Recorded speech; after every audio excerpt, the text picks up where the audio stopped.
I'd now like to introduce our next speaker, Jofar Hernandez, Director of Spaces, which stands for Saving and Preserving Arts and Cultural Environments, a nonprofit that archives and documenting art environments and self-taught arts. So I will now turn it over to Jofar.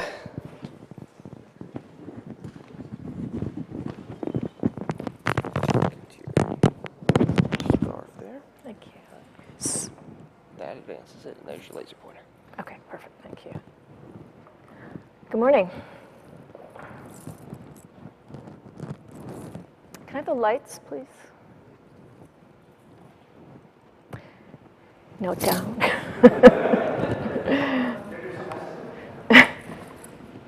I've been professionally and academically involved with the genre of art environment since 1973, when my then boyfriend, now husband, and I used to travel out on weekends to visit Wisconsin's many wonderful sites. When I moved to Los Angeles to pursue my master's degree in folk art in 1974, for which I eventually wrote my master's thesis on art environments, a visit to Sabato, Rodia's Towers in Watts was one of my first forays beyond campus. My love affair with them began instantaneously, not only because of my earlier experience with works in the genre, but because of their phenomenal and immediate aesthetic impact. And although I've been involved in many, many different styles and genres of art since then, I've always returned to the study and documentation of art environments. They are truly my passion and my inspiration. I became director of Spaces, the nonprofit organization Saving and Preserving Arts and Cultural Environments, within days of founding director Seymour Rosen's death in the fall of 2006, in order to show continuity within the organization and to reassure Spaces donors and friends that the precious photographs, films, documents, and artist files would be retained and preserved. I'd worked with Seymour since 1985 when we co-curated an exhibition on California art environments at the Triton Museum of Art in Santa Clara, where I had been director and chief curator. And incidentally, that exhibition was called Divine Disorder. Since then, I had helped him with projects, written grants, and I'd served on the board. And although my most recent personal research and interest in writing has been on Spanish art environments, I return again and again to the towers. Not only through my work at Spaces, where we provide vintage images to museums, galleries, filmmakers, and writers, but because I am continually amazed not only by their unique aesthetic power and but by the intensity and passion of those who have championed their survival for more than 50 years. In many ways, the Watts Towers epitomize the genre of monumental art environments. Breathtakingly resplendent in the California sun, the spires sparkle to a height approaching 100 feet, boasting of the idiosyncratic yet elegant aesthetic of a single masterful artist.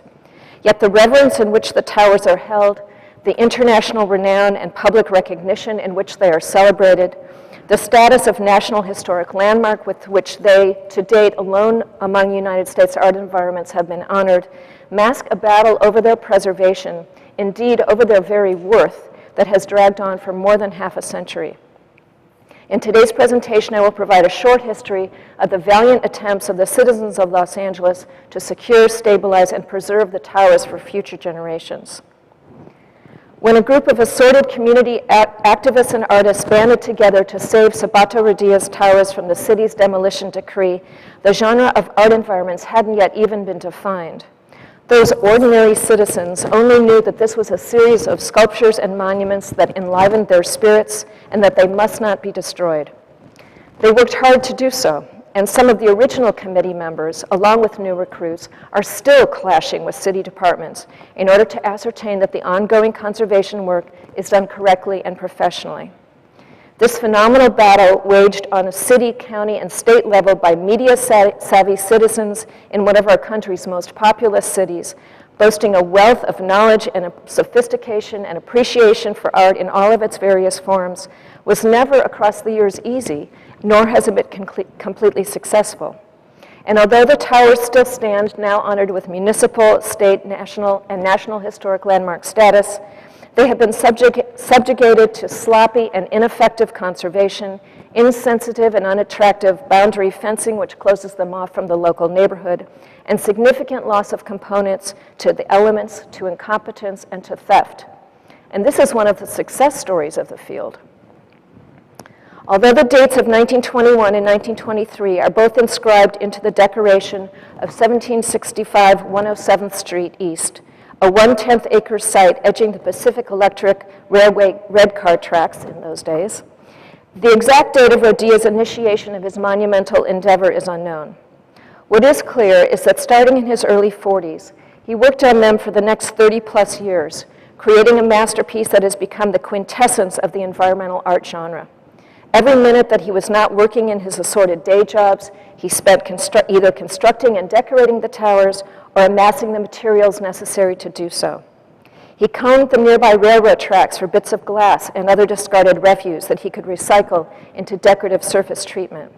He took the red car line down to the beach to collect seashells and rocks. Broken pottery, tiles, plates, rocks, mirrors, and other found objects rounded out his palette. Around his home, a complex environment began taking shape, complete with fountains, niches, outdoor seating, a gazebo, stalagmite gardens, plazas, and walkways. 17 different sculptures were ultimately erected. Toiling alone, every day Rodia added to what he had built the day before, modifying, tearing down, rebuilding, transforming. Neighbors even recalled him stringing lights so he could work into the night. He worked without scaffolding, forming the sealed substructure by wedging the ends of the metal beams under the railroad tracks nearby, leaning on them, pressing up on them, and bending them to fit his need. A small, wiry man, not even 5 feet tall, he slowly raised his towers one short level at a time, building up from the lower tiers and using the structure itself as a ladder as he swung up the lacy supports, carrying a pail of wet cement and his simple tools.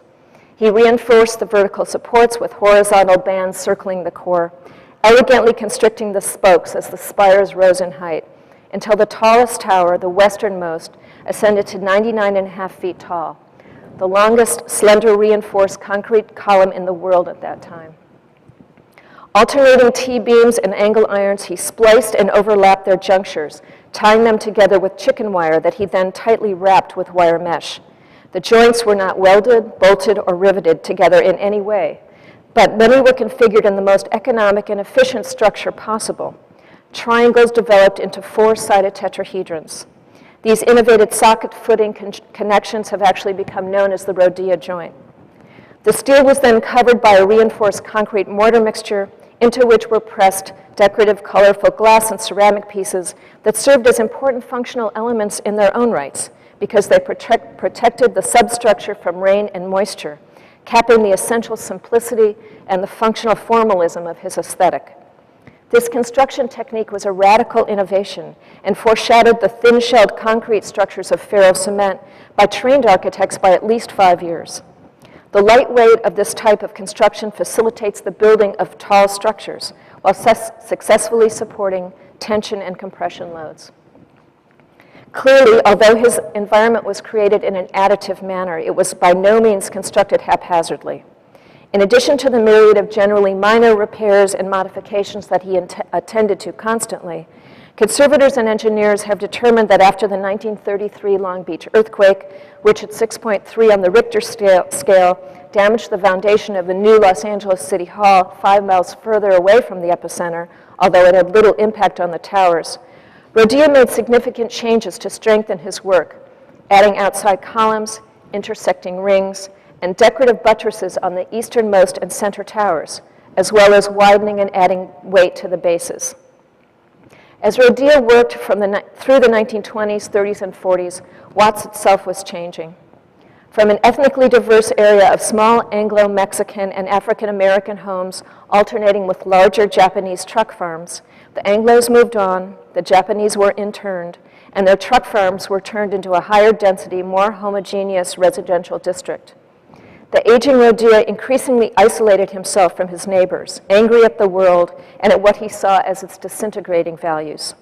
Local children, gleaning from their parents that he was a crazy old man, aimed rocks at the glasswork and climbed over the walls to smoke and drink.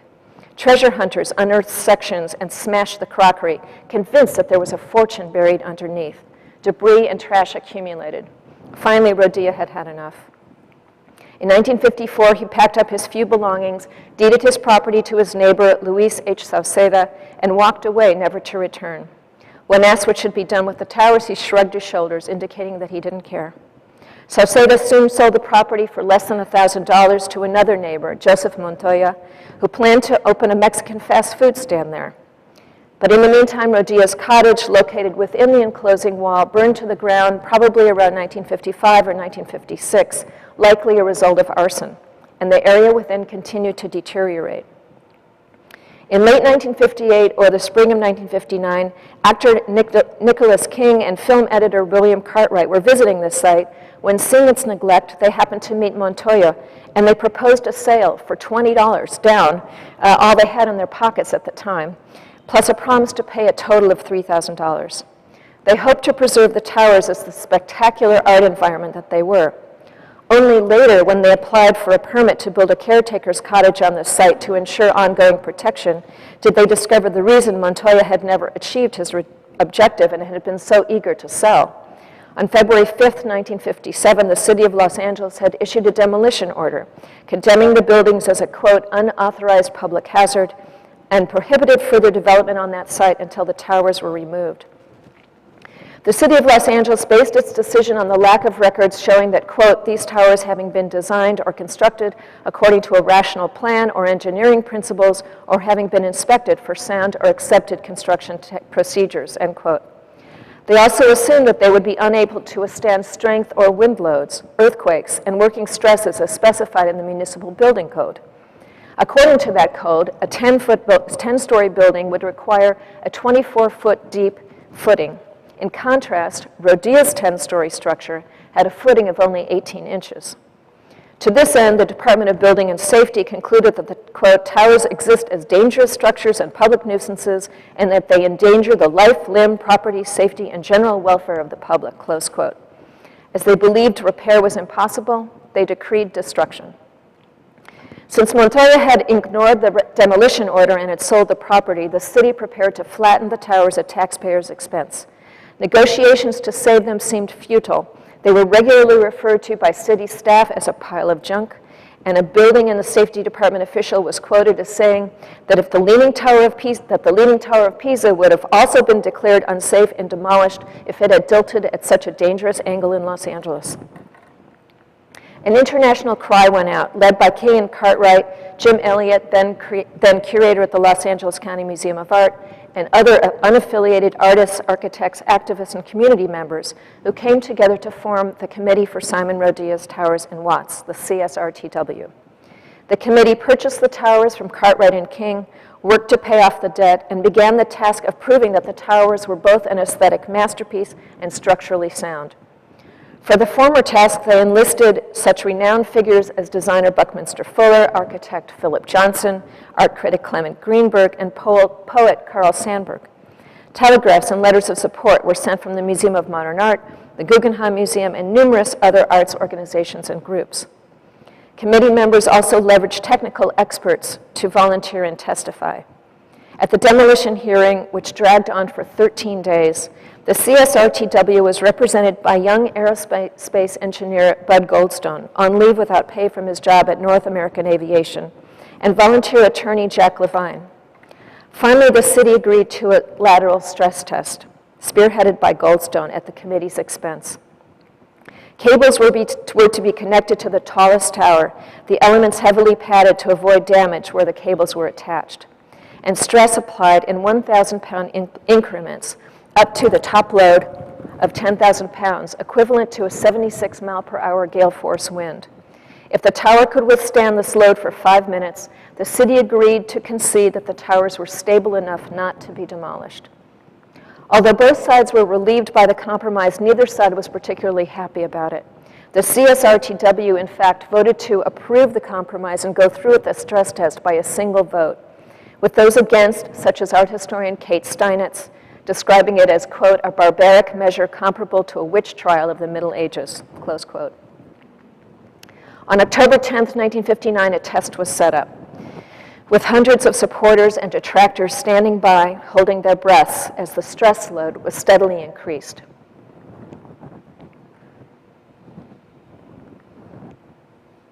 This is Goldstone. When the load finally reached the 10,000-pound level, the steel beam attaching the tower to the testing apparatus began to bend, but the tower remained standing, showing no signs of buckling or strain. A single glass ornament is said to have fallen to the ground. The city rescinded the demolition order and granted an occupancy permit to the committee following some minor repairs required by the Building and Safety Department. Look how happy they are. In 1960, the towers were open to the public for a 50-cent entrance donation, and that year, members of the committee began offering free art classes to the neighborhood children. A fundraising campaign was initiated to build the Watts Towers Art Center, an entirely new building adjacent to the towers earmarked for community cultural events. This center, formally dedicated on March 1st, 1970, continues today with a comprehensive program of arts and cultural activities.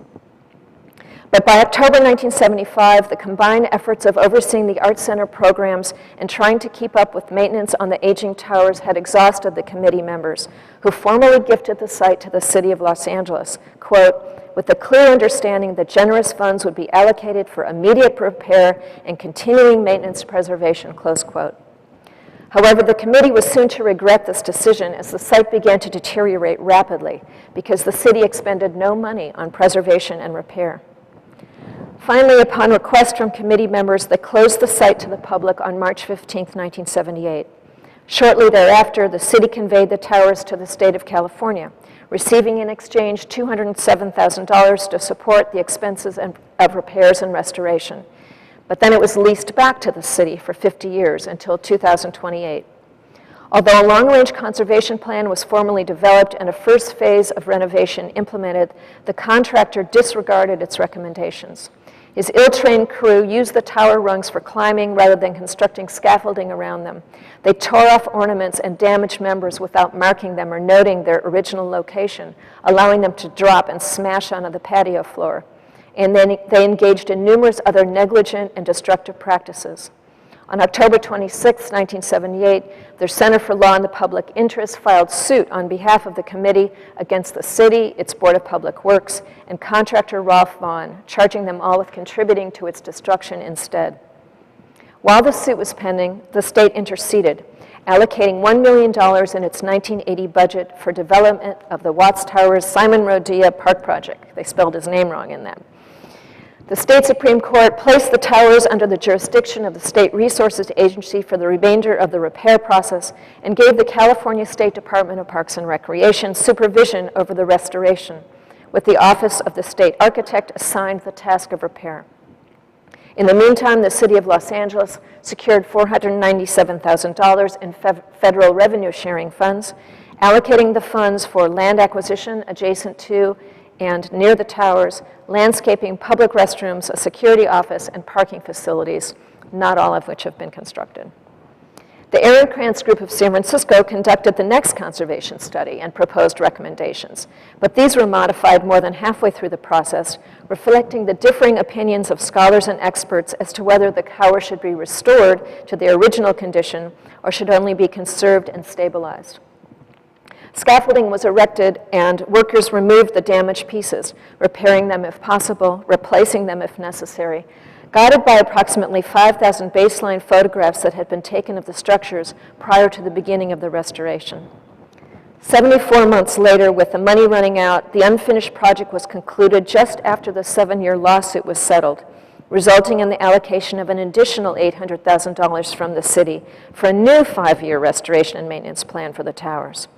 But at this time, the towers were finally redefined as sculpture, requiring art conservation rather than a building which needed to respond to municipal building codes. Financial responsibility for repairs was returned to the city, including a stipulation that Los Angeles was ordered to provide between $120,000 and $150,000 annually for maintenance of the monument. Some restoration took place, with about 100 cracks sealed in 1992-93, although Goldstone, among many others, was scathing in his evaluation of those conservators' expertise, ability, and sensitivity. Scaffolding was again erected in the mid-1990s in order to restore new damage caused by the 1994 Northridge earthquake, paid for by a $1 million FEMA grant. The scaffolding was finally removed in 2000. In the meantime, despite the legal stipulation, city funds were not being consistently committed to support conservation and stabilization of the towers. Goldstone tracked between 7 and 20 years of deferred maintenance that were sustained by different components of the site up until 2000. And CSRTW member Gene Morgan continued to doggedly pursue Assistant Attorney Francisco Orozco to force him to abide by the terms of the settlement.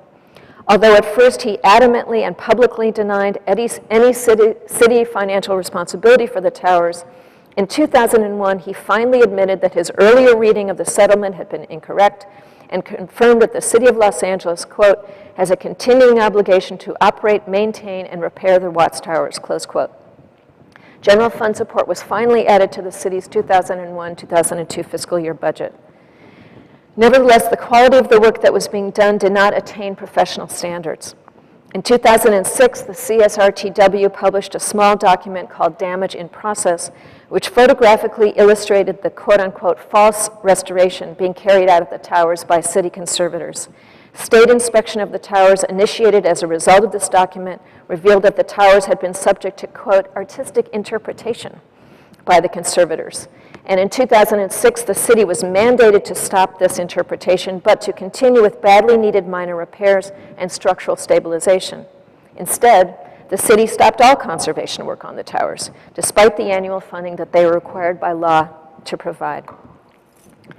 In July 2009, the two city bodies with responsibility for the towers, the Cultural Affairs Commission, which counsels the city on arts policy, and the Cultural Heritage Committee, which monitors landmarks, unanimously asked the mayor to develop a private nonprofit citizens group to fundraise for the towers, the unspoken inference being that this would be a different group than the CSRTW.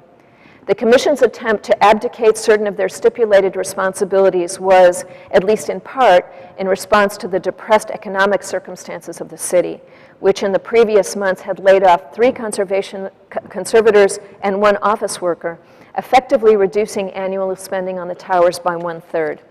It was no doubt also due, at least in part, to the staff members' frustration and in all probability annoyance with the continuing review of their activities conducted by the unflagging email criticisms and questions by members of the CSRTW.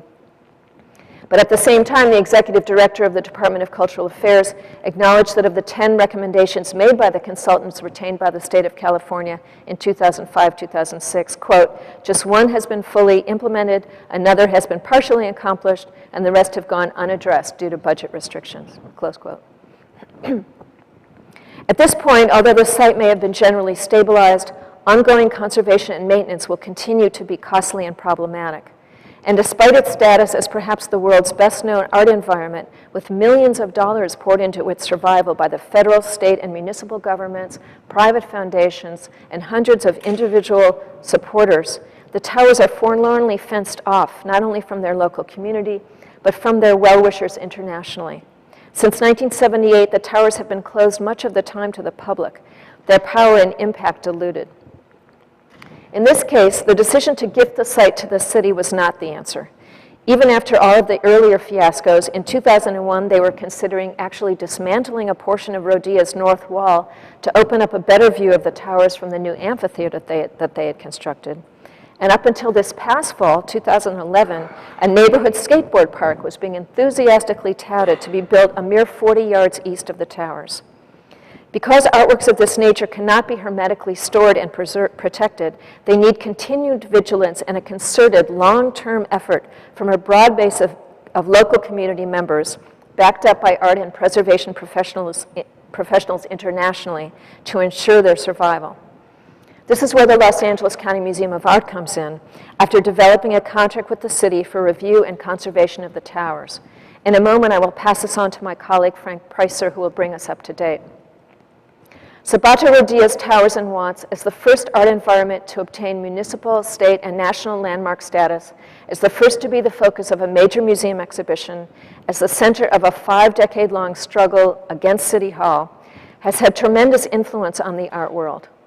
And although the works of non-academic artists such as Rodia are beginning to be included in an expanded definition of art, these works still remain in a more tenuous and often precarious position. Typically protected in some way, academic art and folk arts are housed in galleries or museums. They're regarded as national treasures, or they're cared for by the community from which they sprung.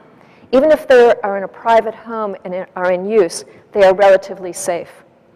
Most, if not all, of these art environments, however, are continuously at risk.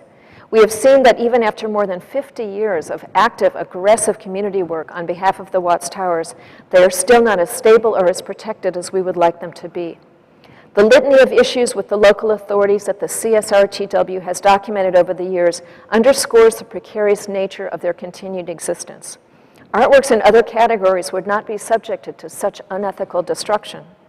What this means for us is that appreciation and documentation of these sites cannot stand alone without advocacy and political action, often over the long term.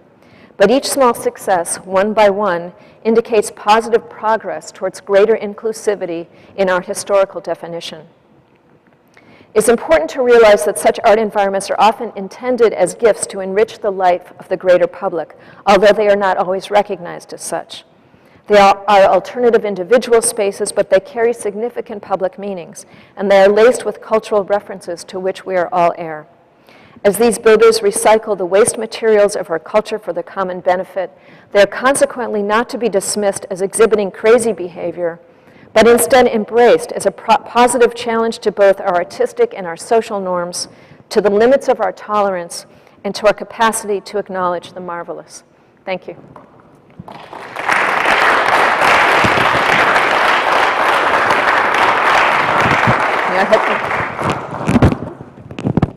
Thank you. All right, and do we have any questions for Jo before she steps away? Yes.